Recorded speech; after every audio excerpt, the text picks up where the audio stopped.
छत्तीसगढ़ी लोक कला मंच आमाडार मुंडा जिला अनूपपुर की प्रस्तुति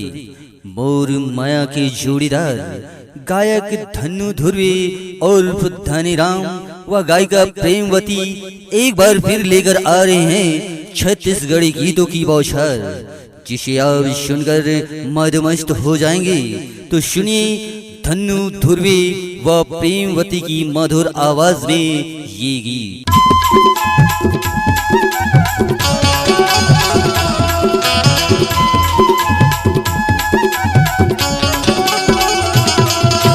झन दर्शाना मैं हो गए दीवाना वो रानी तोरे प्यार माँ मोला पैसा बना दारे वो माया के जाल माँ मोला पैसा बना दारे वो माया के जाल माँ मोला झन दर्शाना मैं हो गए दीवाने गा पैसा तोरे प्यार माँ मोला पैसा बना डारेगा माया के जाल माँ मोला पैसा बना डारेगा माया के जाल माँ मोला पैसा बना दारे वो माया के जाल माँ मोला पैसा बना डारेगा माया के जाल माँ।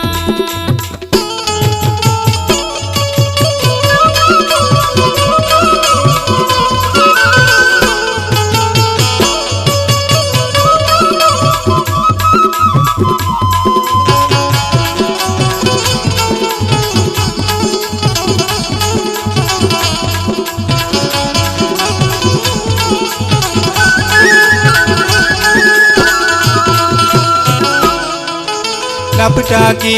टूरी मोला मारत रहित ताना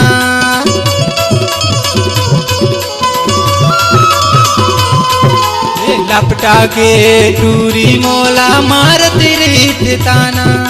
तोर मन में काहे गोरी मोला ते बताना तोर मन में काहे गोरी मोला ते बताना मोला झन दर्शाना मैं हो गए दीवाना वो रानी तोरे प्यार माँ मोला पैसा बना डारे वो माया के जाल माँ मोला पैसा बना डारे वो माया के जाल माँ मोला झन दर्शाना मैं हो गए दीवाने गा पैसा तोरे प्यार माँ मोला पैसा बना डारेगा माया के जाल माँ मोला पैसा बना डारेगा माया के जाल माँ।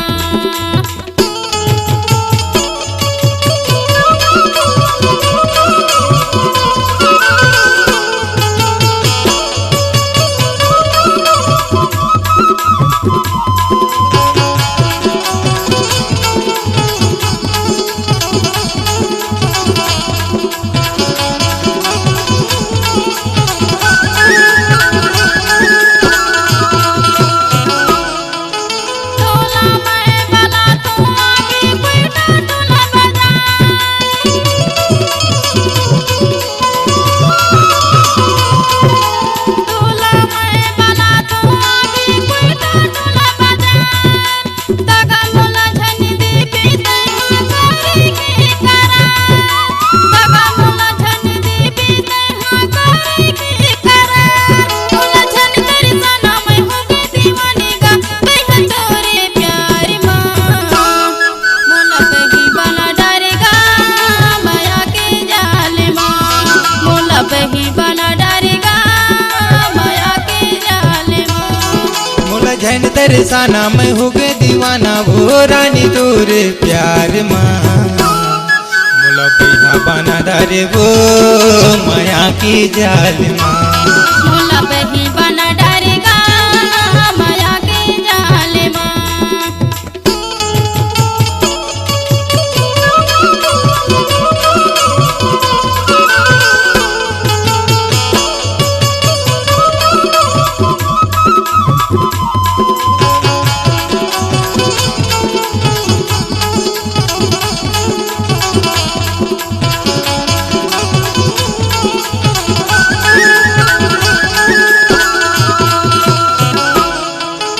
सुरेश भैया के स्टूडियो में चल फोटो ला खिंचाबो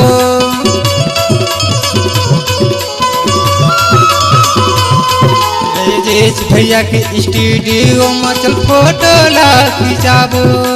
तोर संग में रह के रानी जिंदगी ला बहाबो तोर संग रह के रानी जिंदगी ला बहाबो मोला झंडर साना में हो गई दीवाना वो रानी तोर प्यार माँ मोला पैसा बना दर वो माया की जाल माँ मोला बही बना डरेगा माया के जाल माँ झन दरसाना में हो गए दीवाना वो रानी तोरे प्यार माँ मोला पैसा बना दर वो माया की जाल माँ मोला बही बना डरेगा माया के जाल माँ मोला पैसा बना दर वो माया की जाल माँ मोला बही बना डरेगा माया के जाल माँ मोला पैसा बना दर वो माया की जाल माँ मोला बही बना डरेगा माया के जाल माँ मोला पैसा बना दर वो माया की जाल माँ